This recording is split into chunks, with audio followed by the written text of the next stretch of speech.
Good morning. Happy Monday. What a weekend we just had here in the Denver Sports Arena. I'm Joey Gunnar here with Trent Finnegan, bringing it to you from the Nosebleeds. We got to witness a couple really fun games going on, and then a couple really not fun games that happened this weekend for Denver Sports. But the Broncos, just to kick it off with a great win.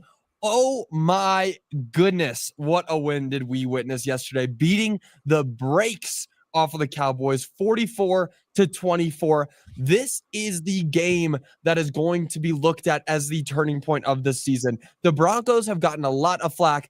I'll say it. I've given them a lot of flack because of the fact that they've gotten some wins in a not really healthy fashion. This is that turning point that moves you from a team that is inconsistent and just is getting these wins, squeaking out with them, to a team that looks like a real, true Super Bowl contender. Absolute dominance from the Broncos yesterday. It was incredible. Trent, how are you doing? What did you think about that game yesterday? Man, I'm feeling good. Victory Monday always feels good, Always great. So, and we've been calling for the Broncos to play a full 4 quarters. We have not seen that yet. Even in that Bengals game, they won by 25. We had not seen that. Yeah. I think that yesterday was the first time we saw the Broncos play 4 consistent quarters of good football. And look what happens. 44. I'm going to call it 44-17. Obviously, that last touchdown was kind of garbage time, just Joe Milton showing off the cannon. But that was a great win from the Broncos. And I was so impressed with Bo Nix. 3rd play of the game, he throws a horrendous interception. Terrible. So far behind. And it might have been a miscommunication, but I don't know why. I forget who the receiver was, but it was like behind him on an in-breaking route. I believe it was Matt Bryant. If it was Bryant, and it looks like Nix wanted him to sit, but it was a zone, so Bryant was trying to go a little left away from that corner behind him. It was a bad play no matter what, and you look at that and you're like, oh, crap, like, here comes Dallas. I felt like it was going to be one of those games all over again. Hey, you can't give Dallas free possessions.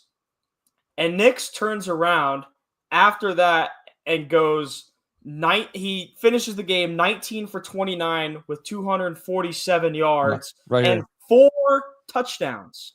Yeah. 4 touchdowns. And that is, I think he became the first quarterback since Payton for the Broncos to get 4 total touchdowns in 2 consecutive games yesterday.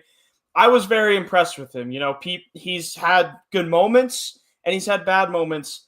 And after that interception, he did a great job of flushing it away and putting together one of the best performances of his career, I thought.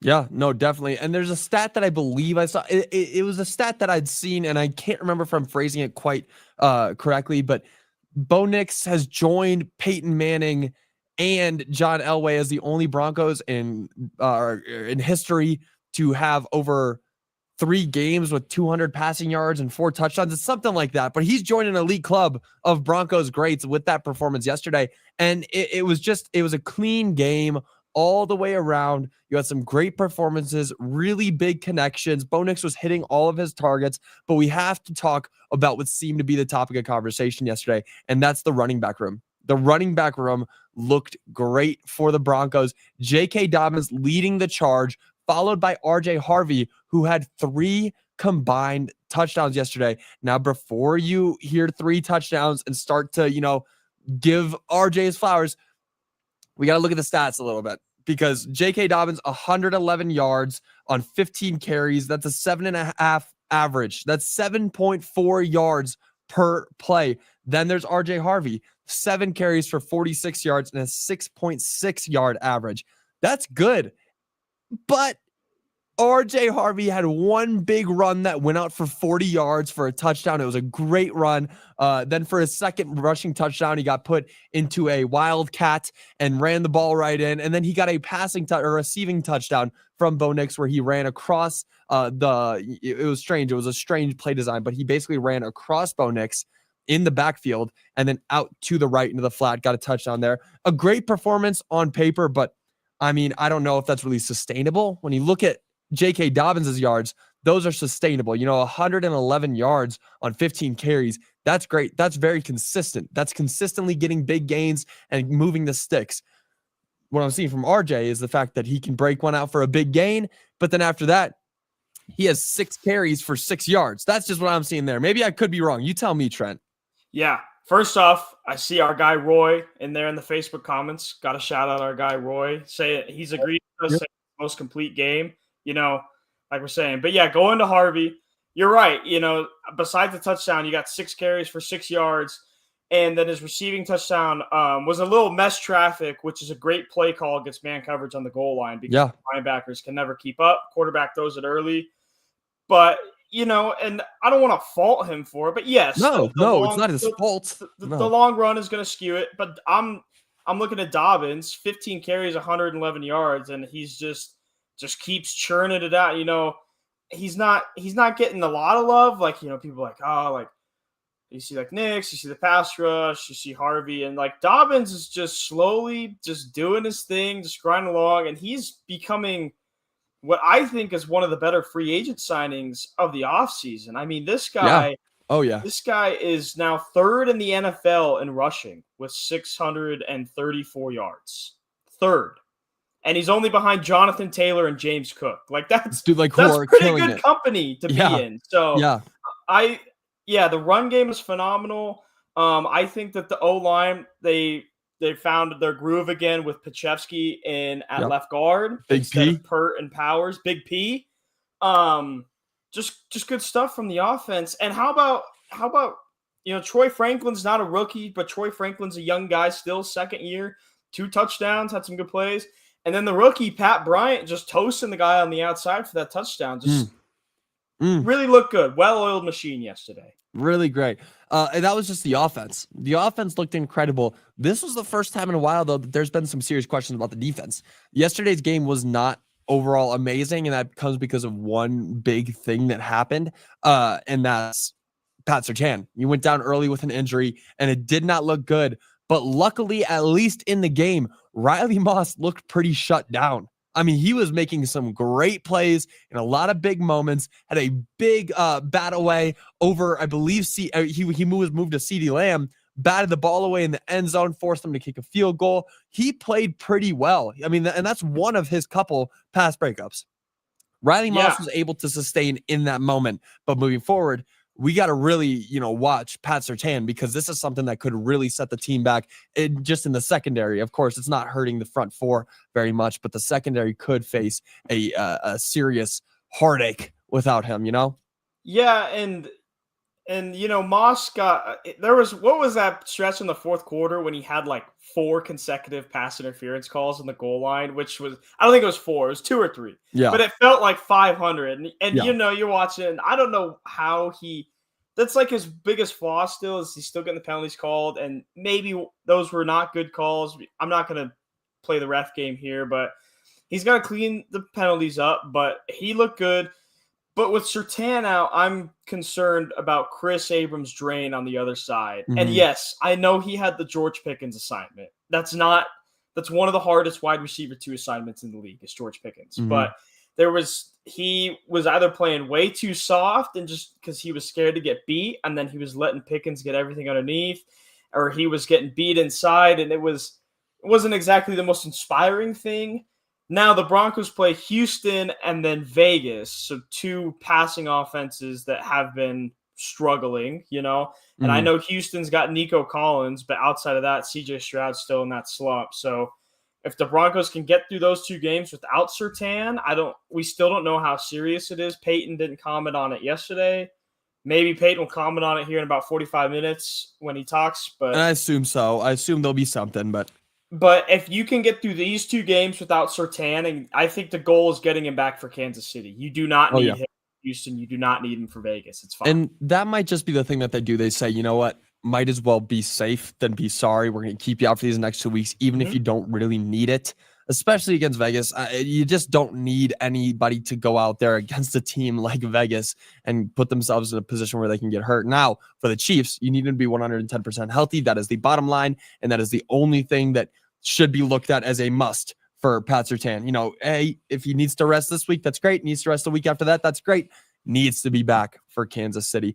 But luckily, another cornerback was able to have kind of a standout game, and that's Jahdae Barron, the rookie. Had his first interception, looked really great. They forced some very tough throws for Dak Prescott, held him to one of his worst games of the season.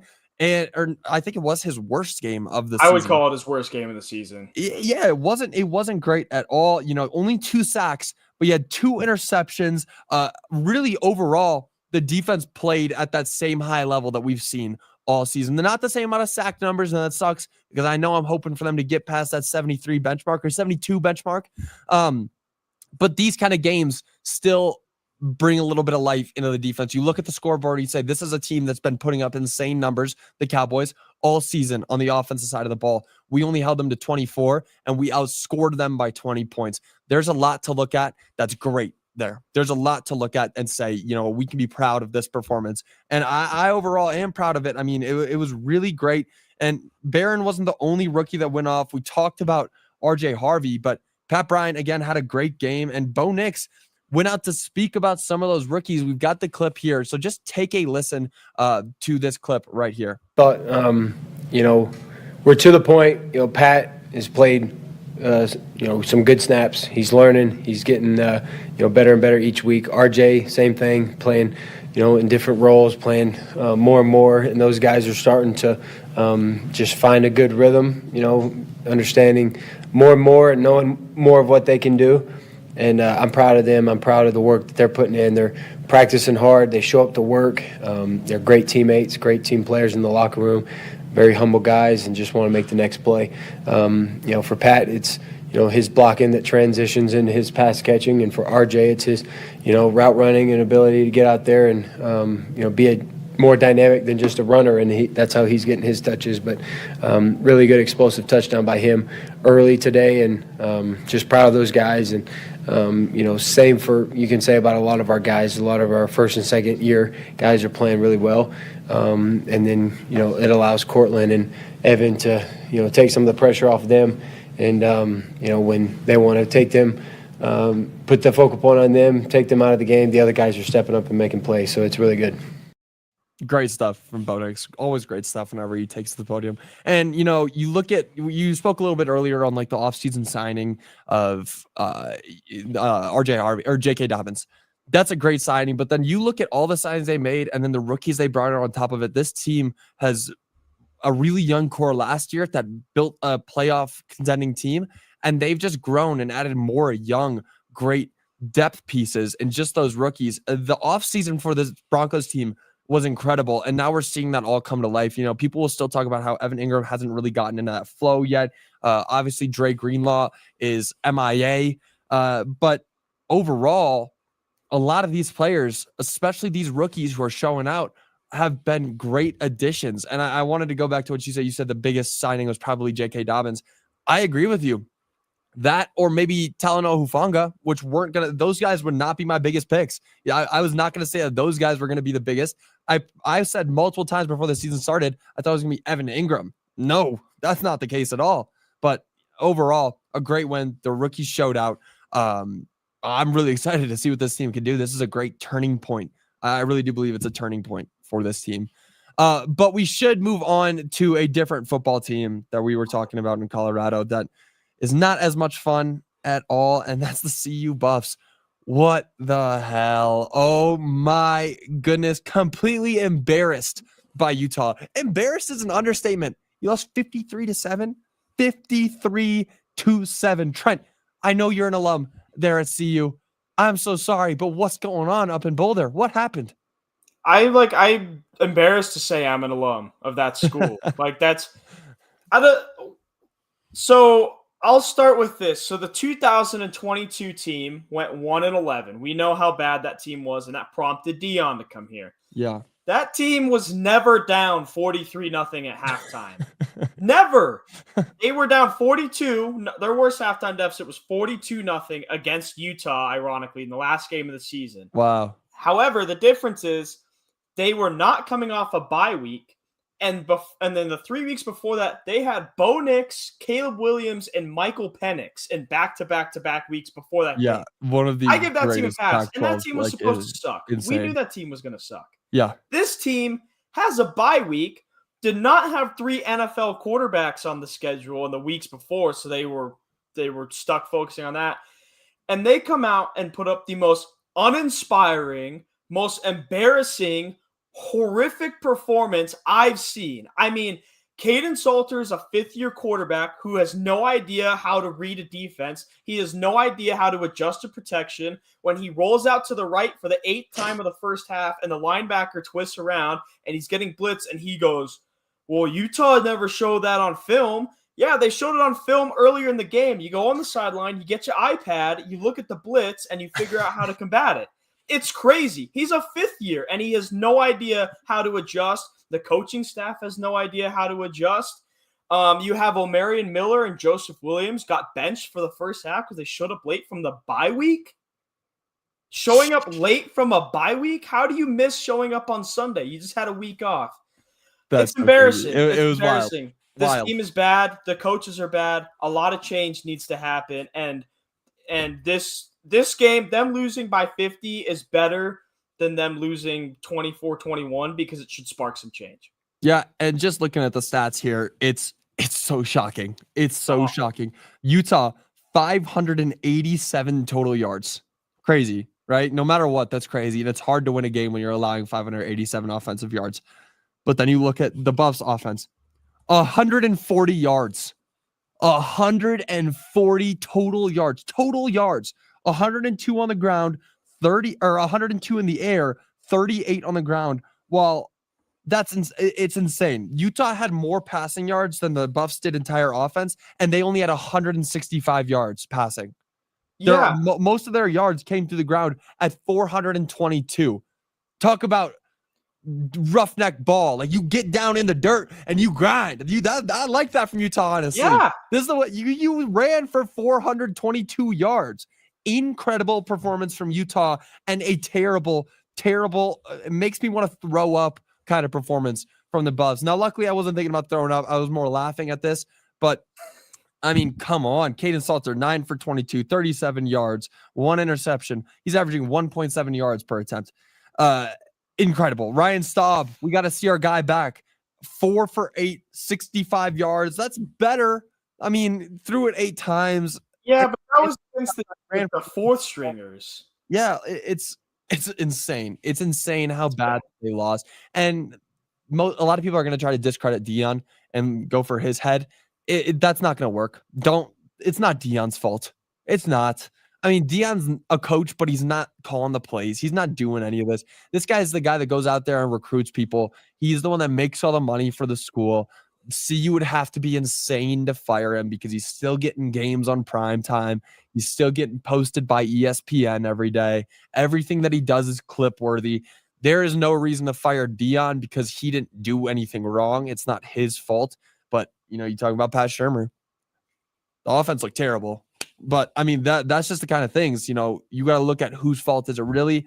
And there's so many different people you can blame, but it's not going to be Deion. You can't blame the coach in this situation. It just doesn't work. It doesn't work in this situation. Other coaches maybe, but not Deion.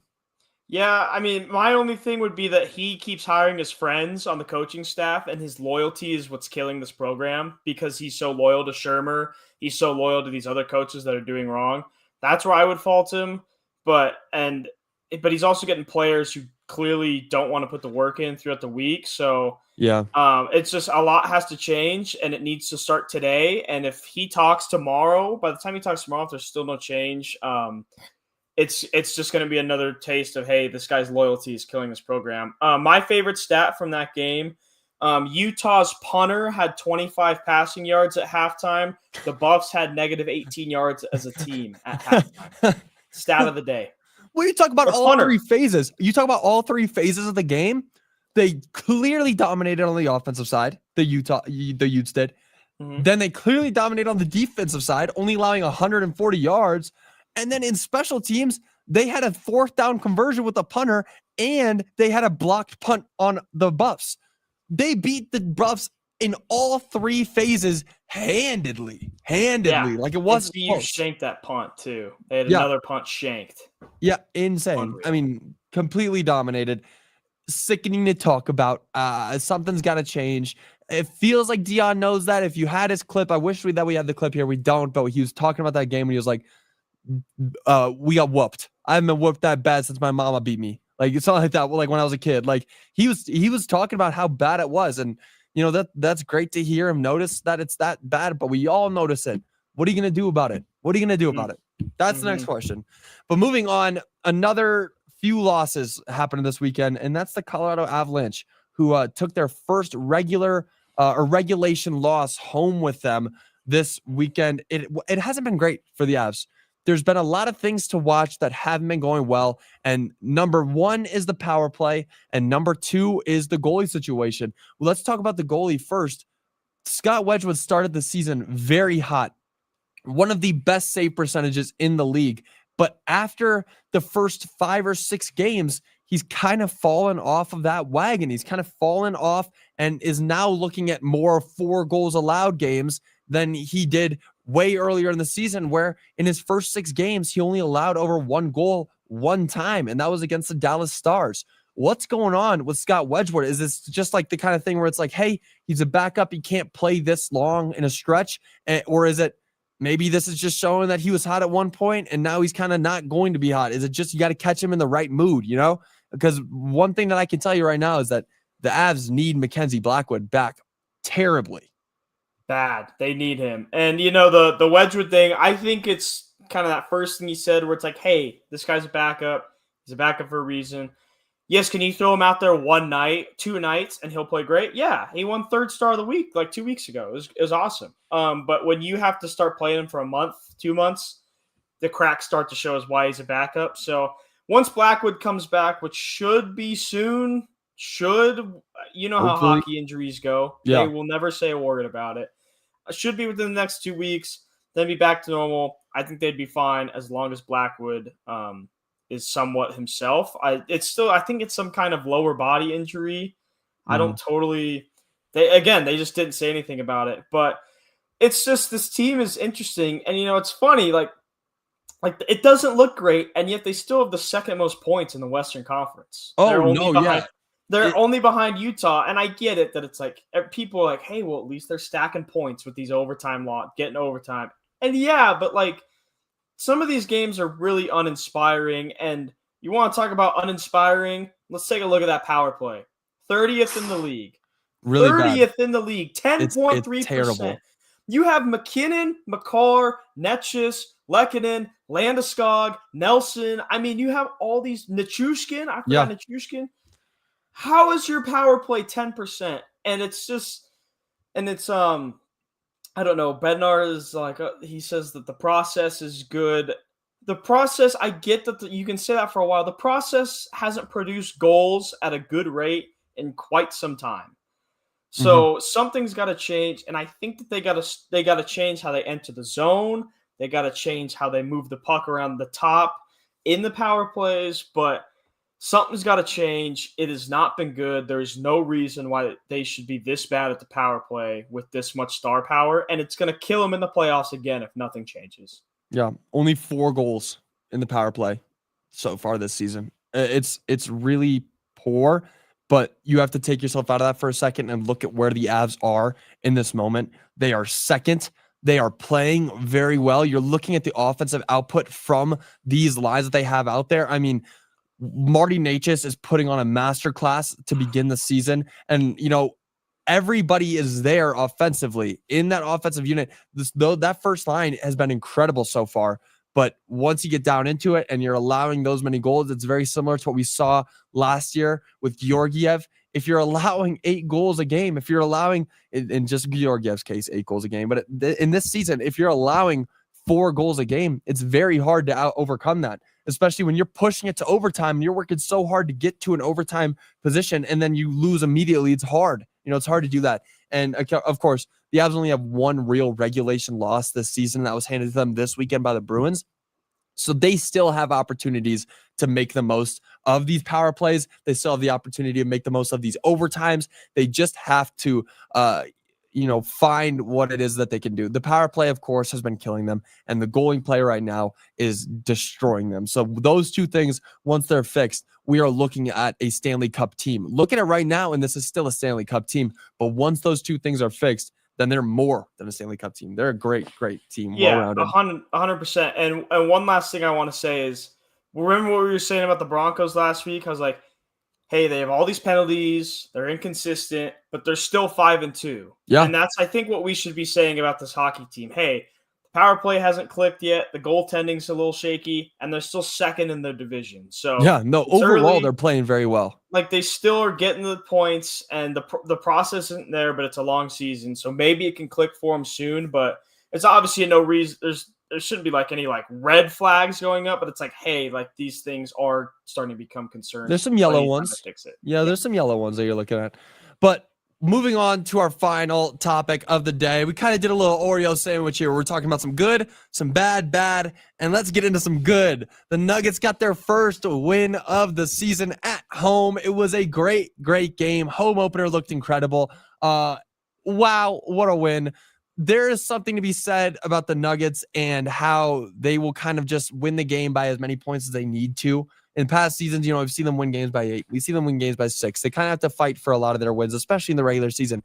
Going up against the Suns, I think that they might have had a little bit of PTSD from the Suns and 4 guy, because they put on a clinic, beating them 133-111 in the home opener. A great game all the way around. Nikola Jokic records his second triple-double of the season in as many games in a season. Jamal Murray, another great performance, 23 points. Aaron Gordon putting on a clinic at the dunker position, looking like another all-star. So many things can be taken away from this game.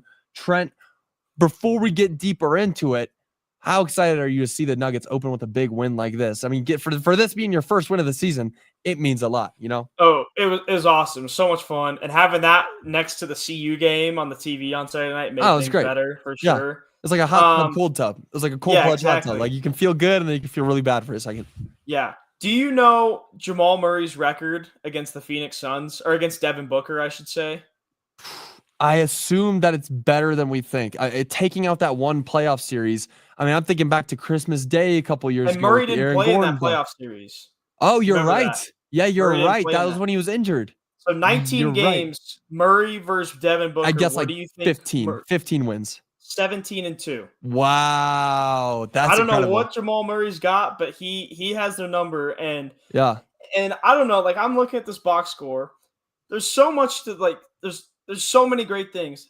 Not a single starter missed a free throw. That's a big one. Love that. 7 guys in double figures. Jokic only took 8 shots, which I like. I think that they're better when he takes less shots. I want to expand on that too. Yeah. I mean, what else is in here? I mean, Valanciunas had 12 and 7 in 13 minutes. Maybe he can start get some more looks. Cam Johnson was a little bit. That was the Cam Johnson that we've been expecting. Yep. A little bit more. You can see he got a little more comfortable. Christian Brown looked better. I mean, Spencer Jones was playing some good defense, I thought, in the couple minutes he got. Tim Hardaway still is finding his groove, but again, it's October. But there's just a lot to be happy about. I think mostly with Murray and Gordon, though, because they look great to start the season. They look very great. And there's something that I said before the season started, and every time I say it, I get a weird look. But I say this thing, and it's, I don't want Nikola Jokic to win another MVP. I don't want him to have to, because if he wins another MVP, that means that he is still the only player on the Nuggets providing at the highest level possible. What you said about him only taking 8 shots it's music to my ears. He only took 8 shots. He still ended with 14 points, 14 rebounds, and 15 assists. 15 assists. That's what I love. I mean, yeah, 15 triple-double. That's his second triple-double to play this year. And he hasn't looked like the best player on the floor for the Nuggets. Am I wrong? No. He hasn't looked like the best player for the Nuggets. It's been Jamal Murray. I mean, Jamal Murray, 23, 6, and 5. That's incredible. Christian Brown, 20 points, 3 assists, 3 rebounds. Great. Cam Johnson, 4 for 9, getting to the free throw line 6 times, eventually getting 15 points, 4 rebounds. This is the starting lineup that wins you a finals. This is that starting lineup. 100%. I mean, I'm so happy to be looking at this team right now because what I see here is the early signs of a championship running. Remember, the Suns are looked at as a good team still in the West. Now, they might be a play-in team after losing Kevin Durant. They might be a play-in team. But beating a team like the Suns by 22 points is great. That's amazing. Especially like the Suns went to the finals, in 2021, was it? I guess it's longer now than it feels, but still. Yeah, but they still have Booker. They still have the star from that team. They still have their main star from that team. So that's the thing. It's very similar to the Bucks who went that same season. The Bucks are still looked at as contenders because they have Giannis. They have their best player from that same season. So what they did there is incredible. This is the kind of thing that builds. And, you're looking at the early signs, again, of the finals. You're looking at a early sign of somebody like Aaron Gordon being an all-star. I mean, I said Cam Johnson was going to be an all-star before the season. You, Trent, said Jamal Murray probably could be an all-star, and it's looking like he could be right now. But Aaron Gordon's looking like he could be an all-star. They are looking really good, and I think it all goes back to that, too. As long as Nikola Jokic doesn't feel the need to shoot the ball so much, doesn't feel the need to have it always touch his hands for the final shot, I think that the Nuggets are going to continue to succeed. Yeah, and he's still he was great. He was solid, but he was still 0 for 3. Jokic was from distance. So now he's 2 for 16 from 3 this year. Yeah. That's still a little bit of concern. Remember in camp he had that wrist iced up. That wrist is gonna be a problem for the rest of his career, most likely, but it's good stuff. And I like how you said Cam Johnson got to the free throw line, 6 for 6. Michael Porter Jr. averages 1.9 free throw attempts per game in his entire career. That's something that Cam Johnson brings to the table that Michael Porter Jr. doesn't, along with his lower price tag. Yeah. Is, hey, this guy is a 3-level scorer who will attack, he will go through contact, and he will get to the line. He will get some tough finishes and whatnot. So, hey, MPJ kind of dunked on Wemby the other day. I'm gonna give my boy some credit for that. Yeah, and look at the Nets too. Did you see Cam Johnson, by the way? Cam Thomas? Cam Johnson. Yeah, 40. Jesus, we're talking Cam Thomas 40 ball. Cam Thomas 40 ball, 0 assists. Can you think of a better duo in the league than the Don't Pass the Rock brothers? I love it. Brothers. I love it. But yeah, no, that is. You're right. It's that ability to get to the line and call it old-fashioned, but I love seeing a player find their stroke at the line first. Get to the line early, find your shot there, and everything else will feel easy. And that's the kind of thing that Cam Johnson does here with the Nuggets. And it's great. It's great. Overall, looking forward, the Nuggets play another big game tonight against the Timberwolves. That's always a fun matchup. These two teams, I mean, I love it. As most of you know who watch the show, I'm from Minnesota. So seeing this rivalry grow is like my favorite thing in the world, especially with the Avs and the Wild already hating each other too. I love seeing these rivalries, but tonight's going to be a lot of fun. Before we finish the show up, what's your prediction for the game tonight? Score, and then maybe who's the highest performer for each team? I don't know. First of all, first Peacock exclusive for the Nuggets, I'm pretty sure, in this new media deal. Yeah. So yeah. For the people who are confused that they don't see it on the TV, it's on Peacock tonight because you got to have 800 streaming services. Anthony Edwards left that game last night with hamstring tightness. Yeah. From what I'm seeing, it seems like he'll be good to go tonight from some stuff on the good old internet. Yeah, I'm seeing him. He's listed as a game time decision tonight. It's just this Nuggets Timberwolves is probably the weirdest matchup ever. Nothing normal ever happens in Nuggets Timberwolves. Nothing normal ever happens. No. But with how these Nuggets have looked and how the starting lineup is playing, especially if Ant may be a little limited, I think a little like 121, 114 for the Nuggets, of really get the ball rolling. And I think it'll be another Aaron Gordon game. I think Aaron Gordon's going to keep his rhythm going.